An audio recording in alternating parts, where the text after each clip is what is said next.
So,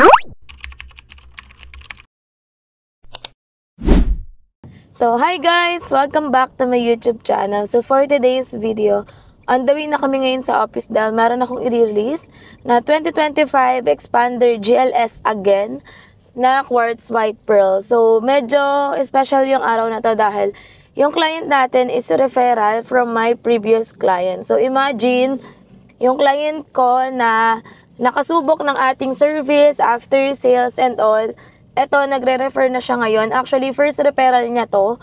Pero meron pa kaming ongoing na ni-refer niya din.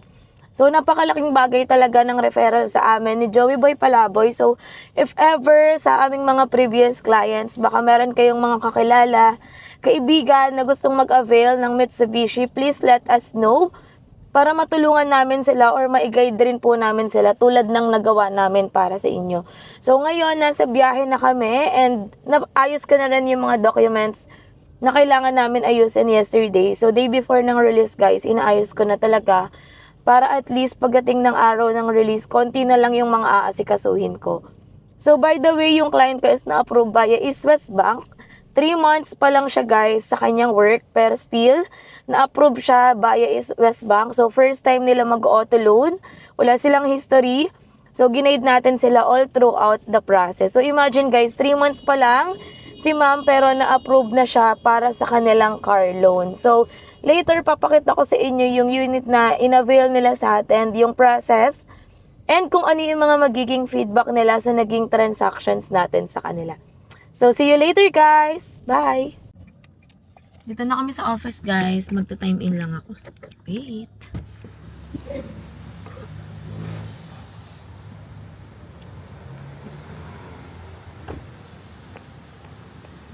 Time in muna!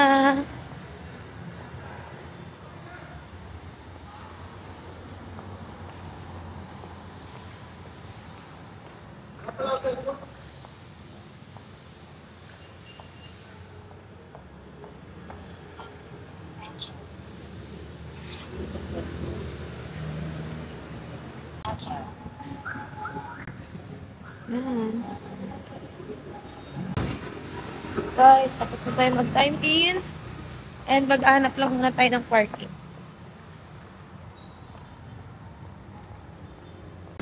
Pasok na tayo.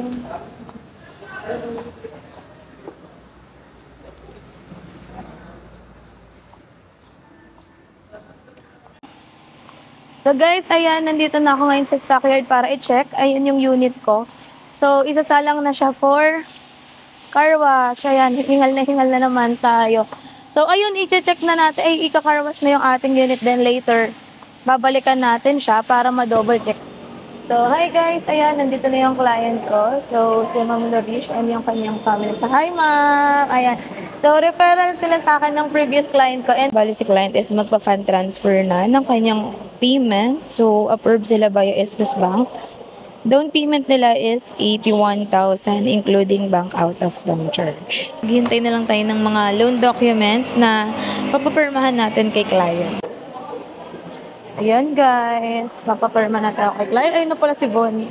So yan yung nag-refer sa atin. Ayan, nagsasign na ng documents si client. So single signatory lang siya. Then ito si Von yung nag-refer sa kanya. Ayan. So, akyat tayo ngayon guys sa stockyard namin para i-double check again for the second time yung ating unit. Kasi kanina nasa car wash na siya. So, by this time, baka tapos na siya. Almost done na rin ako sa documentation. Ito na yung unit natin. Tapos na siyang i-car wash.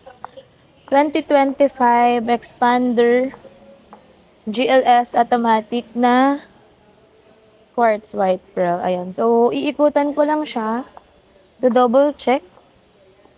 Maigi. Ayan. So, malinis na siya. Ayan. So, thank you so much po, Ma'am L.A. and Bon sa pag-refer sa atin. Ayan. For Quartz White Pearl, guys, additional 15,000 tayo sa SRP. So, ayan, meron tayo ditong LED DRL. Naka-LED na rin yung ating headlight. Napakaganda nitong ating Expander GLS na Quartz White Pearl. So, dito sa side, meron tayong 17-inch na two-tone alloy wheels. Side mirror naman natin, naka-chrome na siya with integrated turn signal light, keyless operating system. So, pagpasok sa loob guys, double check lang natin na malinis talaga yung ating unit. Ayan. So, ito yung ita-turn over natin later kay client. Naka-plastic pa siya before. Inaalis yung mga plastic. Pero ngayon, as per request na lang siya. Kasi, before nilalasan sana namin yung usage ng plastic for the environment. Pero may mga clients kasi tayo na nagre-request. Siyempre, first time nilang magkaroon ng mga brand new units. Iba pa din sa feeling kapag ikaw yung nag-a-unwrap ng inyong unit. So, ayan. Almost done na rin naman tayo sa documentation. So, mamaya papakabitan na natin to ng mga accessories.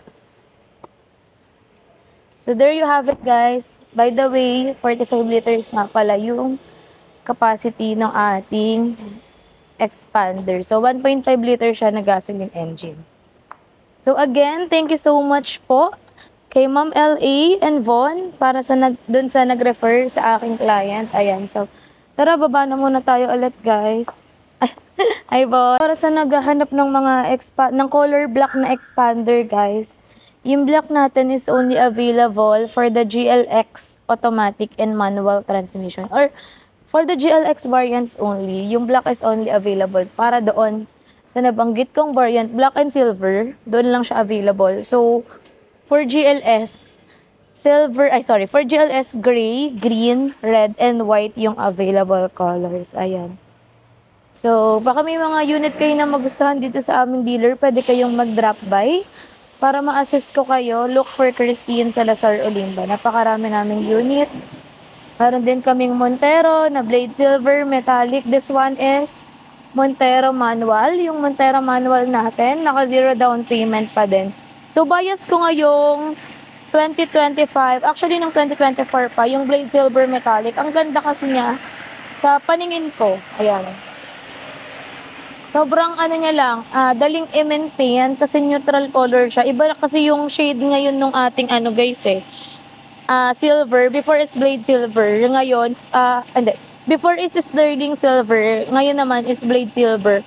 Mas maganda yung pagka-silver niya ngayon. Ayan. So, balik na muna tayo sa aming showroom. Dala ko na rin yung warranty booklet ng client ko kasi na-fill upan ko na siya. Double check ko lang kung ano yung progress ng ating documentation. So, almost done naman na din ako. Sana hindi umulan para ma-video ko yung unit kasi yesterday, hindi ko na-video ng maayos yung unit dahil sobrang lakas ng ulan and nalobat pa tong camera ko. So, yan. Tara.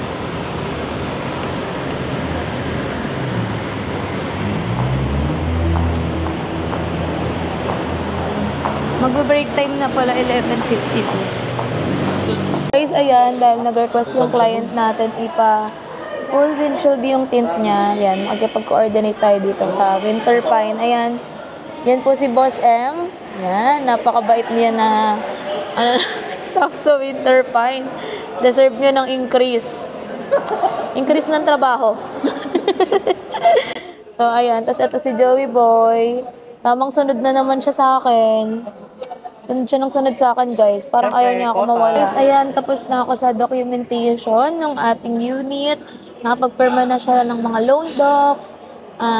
Si Fusca and all. So, ang hinihintay ko na lang is yung confirmation ng kanilang down payment since nag-online transfer si client. So, ito lang guys, yung cons kapag online transfer, yung ginawa natin as mode of payment. Kasi, medyo matagal siya mag-confirm and may possibility na magkaroon ng problem. Pero wag naman sana.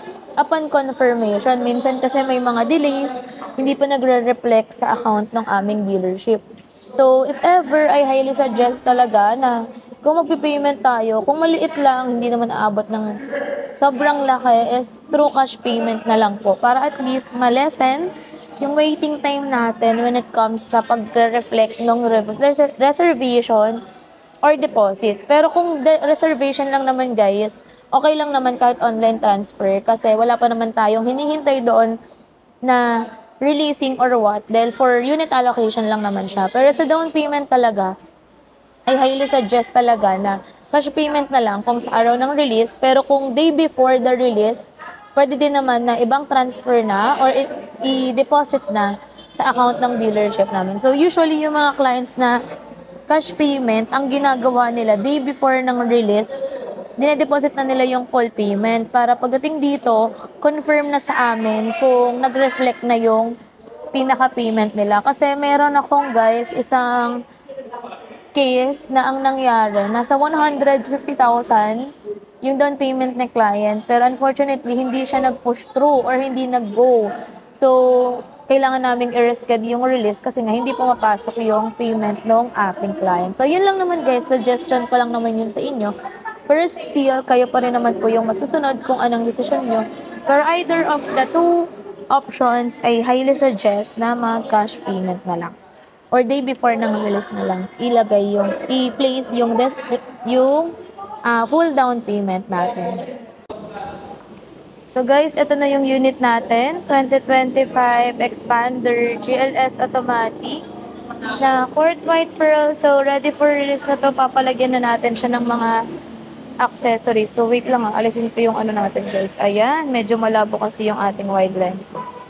So ayan, walang pinalagay na hood emblem si client kasi request niya. Alisin yung mga garnish and all in exchange of full windshield tint. So, yun naman yung sinasabi ko sa inyo guys. Flexible naman tayo when it comes to exclusive freebies. Kung ano yung mga gusto nyong ma-receive, let me know para at least ma-guide ko po kayo or mabigyan ko kayo ng other options.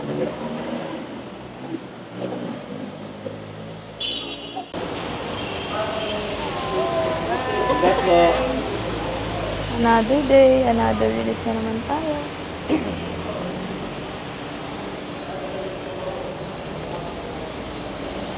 Punta muna kami ni Joey sa aming sasakyan dahil magpapakabit kami ng mga accessories. Naulan na naman. Our way to pagpapakabitan ng accessories. And nagugutom na ako. Di pa kasi kami nakakakain. Good thing na lang meron pasalubong si client sa atin na Jollibee. Kaya kakain muna ako. Wait lang guys ha. Uulan na naman. Baka di ko na naman mabidyohan ng maayos yung unit. So, ayan guys. Papakabitan na natin ng mga accessories yung unit ni client. So, nandito na kami ngayon sa shop. Ongoing na yung paglalagay or pagkakabit ng leather seat cover. So, ayan. Sinusukatan na siya. Then, dito naman sa likod, yung ating backup sensor, aayusin na rin. Meron na rin tayo ditong trunk tray and umbrella. Sakto sa maulan na panahon ngayon. Sobrang, ngayon guys, maulan. Even yesterday, sobrang lakas ng ulan. Kaya di ko na siya na-vlog. Dahil mababasa talaga ako. So, later papakabit pa natin yung rain visor, yung Europa. Yung dashcam natin na kakabit na rin doon. So, ayan. Thank you so much po again, Ma'am L.E. sa pag-avail ng ating 2025 Expander GLS Automatic. Ayan.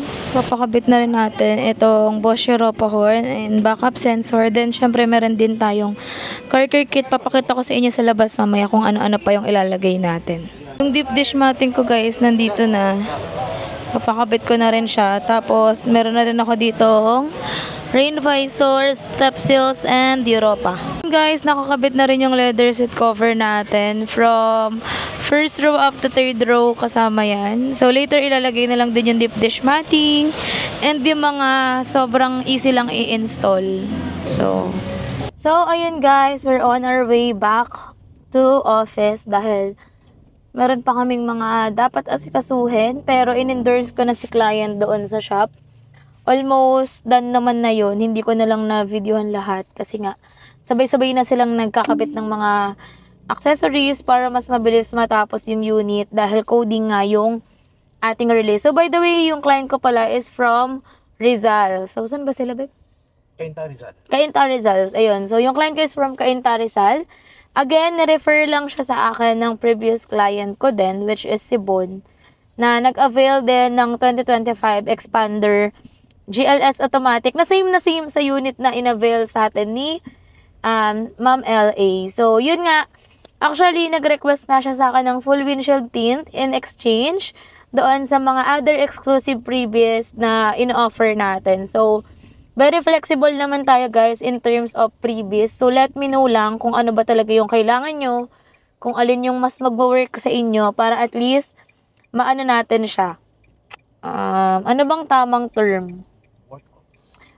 Hindi siya ma-workout kasi 100% sure na nabibigyan namin kayo ng freebies. So, nakalimutan ko yung tamang term guys. Basta ayun, so if ever may mga freebies kayo na gustong i-request, let me know para makapag-adjust ako or ma-adjust ko yung mga quotations na ibinibigay ko sa inyo. So, ayun guys, again, thank you so much po Ma'am LA and family from Cainta Rizal sa pag-avail ng aming 2025 Expander GLS Automatic. So, newly hired lang po si ma'am. 3 months pa lang siya sa company. But still, napa-approve pa natin siya through East West Bank. So, thank you din, East West Bank. So, yun guys, ang kinaganda dito sa aming dealership, napakadami naming partner banks. So, madami tayong options to choose from. So, iba-iba din yung offer nila, iba-iba yung monthly amortizations. So, kung meron din kayong mga existing bank approval, let me know. Pwede nyo akong i-message. Nag-accept din kami ng transfer of bank approval. So, kung galing yan sa other car dealership, okay lang po. Provincial, Metro Manila dealer, walang problema. Pwede po natin yung i-cater. So, ayun lang guys. If meron kayong mga questions regarding sa aming mga Mitsubishi units, please do message me sa aking Facebook account, Christine Salazar Olimba, or sa Facebook ni Joey RJ Olimba. And we'll be happy to assist you. So, ayun lang guys. Thank you so much for watching. See you on my next video. Bye!